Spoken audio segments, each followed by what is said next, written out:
Hi, I'm Pierce, 17, decent grades, captain of the debate team, and apparently a problem child, at least according to my stepdad.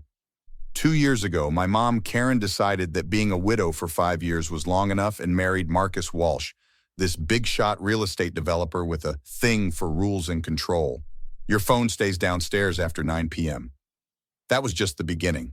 No friends over without 48-hour notice, weekly room inspections, mandatory family dinners where he'd lecture about character building while checking his own phone under the table. He's just trying to provide structure, Mom would say, her eyes always darting to gauge his reaction. She changed since he moved in, quieter, more careful about what she said. My sister Ava saw through his act from day one. He's a control freak, Pierce. Don't let him get in your head. But then she escaped to college last year, leaving me alone on the front lines. Just keep your head down until graduation, she texted me weekly. Easy for her to say from her dorm 3 states away. Things really went sideways last Tuesday. I was using Mom's laptop when a notification popped up, an email from Family Shield Pro with a weekly report of my phone activity, complete with screenshots of my text conversations, apps used, and websites visited. What the hell is this? I confronted Marcus in his home office that night, showing him the email on my phone. Language, Pierce. And that's for your own protection. Protection? You're spying on me, reading my private conversations? He barely looked up from his desk. As long as you live under my roof, it's my mom's house. You just moved in and took over. That got his attention. He stood up, straightening his tie. Your mother agrees with my parenting decisions. She's worried about your attitude lately. Then she can tell me herself. Pierce! Mom appeared in the doorway, face pale. Don't speak to Marcus that way. Did you know he's monitoring everything I do on my phone, reading my texts? The hesitation in her eyes told me everything. It's for safety reasons, honey. 3 days of Cold War followed. Then came the ambush, both of them sitting me down in the living room, Marcus doing all the talking while Mom nodded along. Your behavior has become increasingly defiant. Your mother and I have decided that Westridge Military Academy would provide the discipline and structure you need. Military school? Are you serious? Mom, you can't. It's already arranged, Marcus cut in. You leave Sunday. I looked at Mom, waiting for her to defend me, to say something. Anything. She just stared at her hands.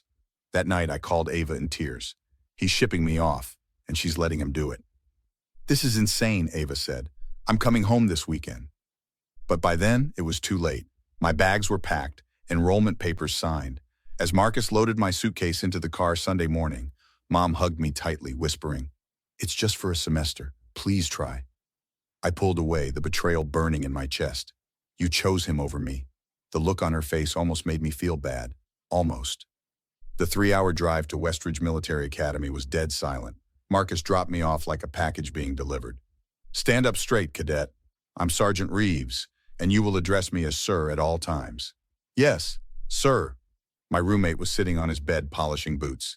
Fresh meat, huh? I'm Damon. Let me guess. Angry stepdad or disappointed parents? Controlling stepdad who convinced my mom I'm the problem. Classic. First week's the worst. After that, it's just mostly bad.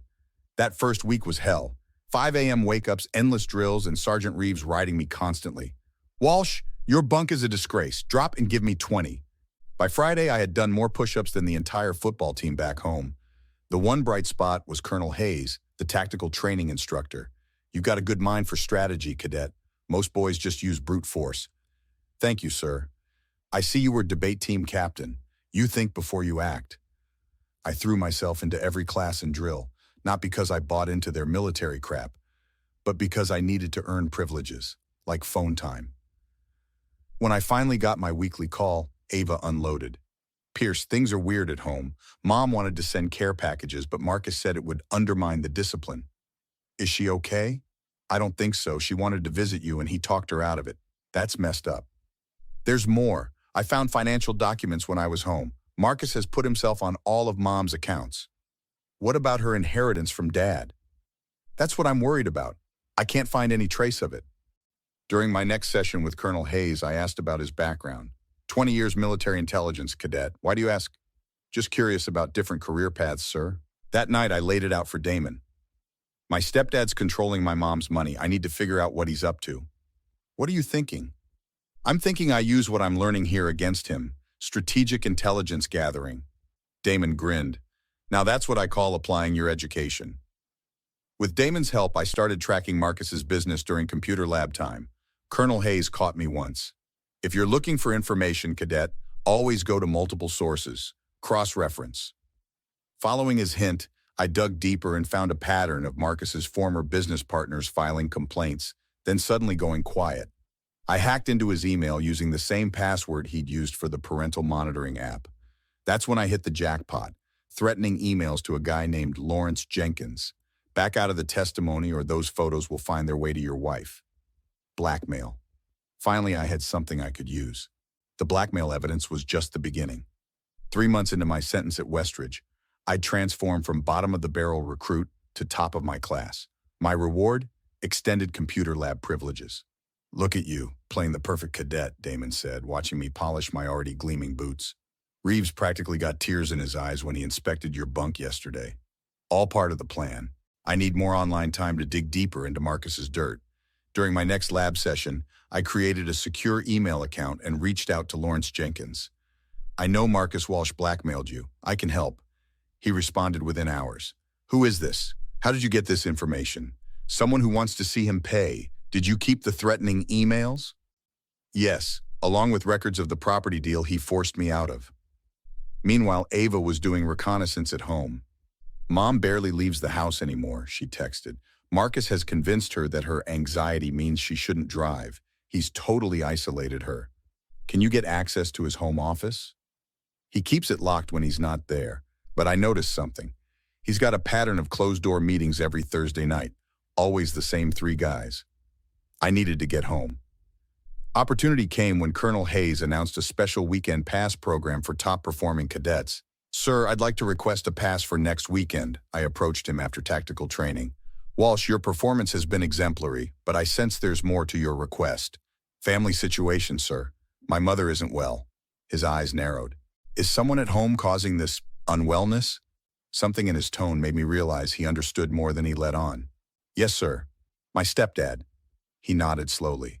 Sometimes, cadet, the best tactical approach is direct reconnaissance. Your pass is approved. When I got home that Friday, Mom looked like a ghost of herself. Thinner, jumpier, constantly checking her phone. Pierce, oh honey, you look so different. She touched my buzzed hair with trembling fingers. Military precision, Karen. Marcus appeared in the doorway, his fake smile not reaching his eyes. Good to see the academy is having an effect. That night, while Marcus was in the shower, I slipped into Mom's room. Mom, what's going on? You don't seem like yourself. I'm just tired. Marcus has been under a lot of stress with work, and I try to keep everything perfect for him. Does he let you see your friends? Go out? Her eyes darted to the door. I don't really feel up to socializing these days. The next morning, I executed Phase 2. While Marcus was on his morning run, I planted 3 mini recording devices in his office. One under his desk, one in his landline phone, and one in the bookshelf. 18 minutes to plant the bugs and get out, I texted Damon. Hayes would be proud. Sunday night, before returning to Westridge, I called Ava from a burner phone. Everything's set. Thursday night, record every minute those guys are in the office. What exactly are we looking for? Proof, and we just got it. Jenkins sent all his documentation. Marcus has been running a blackmail operation against his business partners for years. Back at Westridge, Damon and I finalized the plan.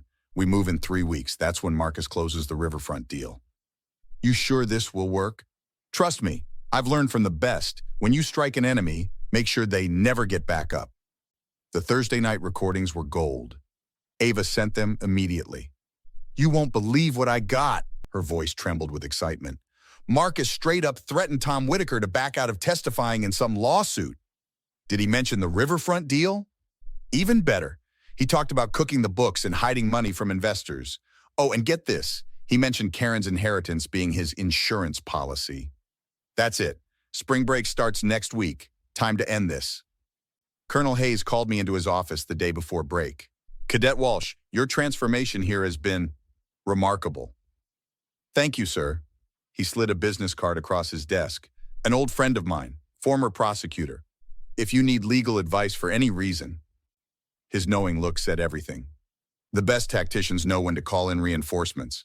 I arrived home with my military bearing on full display, shoulders back, chin up, voice steady. Marcus actually looked impressed. The academy did good work. Maybe we should extend your stay. Actually, I've learned everything I need to. That night, I texted Ava from the bathroom. Tomorrow night dinner. Make sure Mom invites the Whitakers and Jenkins. Already done. Mom thinks it's a business dinner. The next evening, Mom was racing around setting the perfect table while Marcus reviewed documents in his office. I positioned myself near the front door. Honey, can you get that? Mom called when the doorbell rang at exactly 7 p.m. Lawrence Jenkins stood there with his wife. Behind them, Tom Whitaker and his business partner, David Chen. Thanks for coming, I said, loud enough for Marcus to hear. The look on his face when he entered the living room was priceless. Pure panic masked by a fake smile. Lawrence, Tom, what a surprise. Karen didn't mention you were joining us. I invited them, I said, along with a few others. On cue, the doorbell rang again. This time it was Detective Morales, courtesy of Colonel Hayes' contact. What is this? Marcus hissed. This is accountability. I pulled out my phone and hit play. His voice filled the room, threatening Whitaker over the property deal. Turn that off! Marcus lunged for my phone. Back away from my son! Mom's voice was steel. She'd never spoken to him like that before. Karen, this is ridiculous. He's manipulating you. Like you've been manipulating my finances, taking my husband's inheritance? Jenkins stepped forward. We've all filed statements with the DA's office, Marcus. The intimidation, the blackmail, the fraud. You're done, Whitaker added.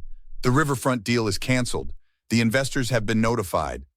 Detective Morales pulled out handcuffs. Marcus Walsh, you're under arrest for criminal harassment and extortion. As they led him away, Marcus looked back at me. This isn't over. Actually, it is. I handed Detective Morales a flash drive. Every email, every threat, every financial transaction. 6 months of evidence. After everyone left, Mom collapsed on the couch. I'm so sorry, Pierce. I should have seen what he was doing. He was good at manipulation, but he's gone now. 2 weeks later, we sat in our kitchen, just Mom, Ava, and me. No more rigid rules, no more walking on eggshells. The divorce papers are filed, Mom said, and the DA says with all the evidence, he'll be going away for a long time. Good, Ava squeezed Mom's hand. We're better off without him. I looked around our table, finally feeling like I was home again. Yeah, we are. So here's my question for you.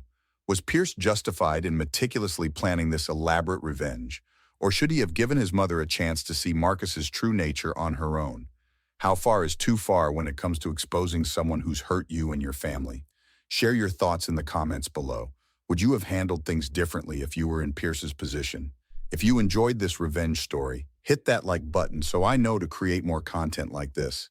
And if you don't want to miss my next story, subscribe to the channel and turn on notifications. Thanks for watching.